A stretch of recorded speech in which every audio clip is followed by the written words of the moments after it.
Hi everyone, Dr. Sunil Dhand. Welcome to another video. I'd like to think those of you who follow me here are people who want to think logically, want open, honest, scientific debate, want to get to the truth, and above all else want to live in reality. So today's topic is going to be unproven treatments. Unproven treatments. We hear the term bandied around all the time. Often doctors, scientists, other professionals sitting on their high horse scoffing at things. Tut, tut, tut. Do you realize I've waited 25 years to wear my bow tie and sit on my committee table and review data and evidence? I will tell you what is proven and what isn't proven. Dear oh dear. These people really need to think about what they're saying here when they're talking about unproven treatments. Because yes, of course, we want everything to be evidence-based, but I've been a doctor for a few years, and I can tell you that the reality is, often it seems like every other patient is touting a quote-unquote unproven treatment. They will say something to me like, "Doc, I take this tablet, I take this supplement, I do this, I engage in that particular activity, and it really works for me." And I think to myself, hold on a minute, there's no evidence behind what you're saying, that's completely unproven, but yet you're saying it works for you. So whatever it is we want to call this, whether it's the power of placebo or whatever other term we want to use, there really is something to this. And I don't think we should just dismiss it if someone is saying that something works or has worked for them. Now there's different categories of quote-unquote unproven treatments. You can have unproven treatments which are harmless to people, which are unlikely to cause any harm. But there's other treatments which may not be so advisable. If somebody came up to me and said, "Hey, my cure for allergies, whenever I hear someone has allergies, is I forcibly grab their head and I put it underwater and that cures their allergy," I would say, hold on a minute. Not only is that probably illegal, but it's also likely to be very dangerous indeed. You should not do it. Now that, of course, is an extreme example. But let me tell you a story that highlights the point of whether you want to call it the power of placebo or anything else.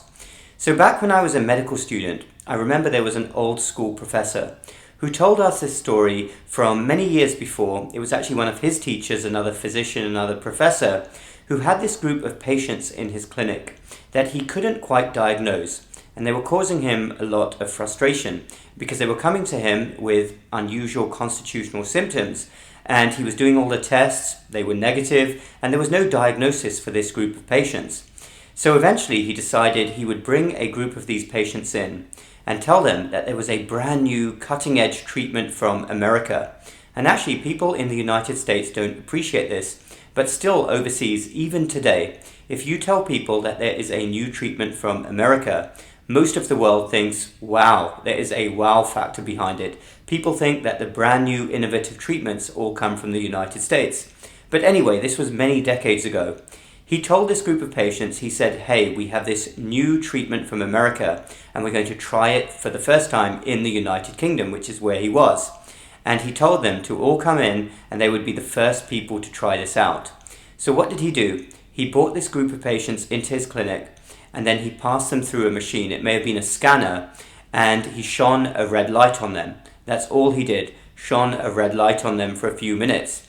They came out of the machine, and afterwards, lo and behold, a staggering number of the patients reported a remarkable improvement in their symptoms. That's what happened. Now, of course, there's no way for me to verify this story. Of course, you could never get away with it nowadays. This was many decades ago. But most doctors out there will know that this is something which sounds very true indeed, and I have no reason to doubt the honesty of the professor who told me this story. So this just goes to make you think and reflect. Those patients really believed that something was working for them, even though the treatment was completely dud. Again, the power of placebo, whatever other term you want to use, is very powerful indeed. So if someone is saying that an unproven treatment really works for them, who are we to scoff at it? Should we really be laughing at them and passing things off? As long as it's unlikely to be dangerous, if something works for someone, it works for someone. People are very different indeed, and we have to always keep that in mind in our field, in the field of medicine. So no more arrogance or laughing at people. If it works, I suppose you can say it works. If someone is saying they feel better, then they feel better. Let me know your thoughts down below. This is an interesting topic.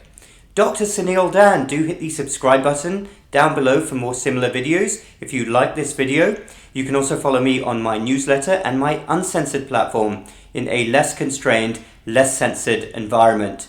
Links are down below. We will chat again very soon.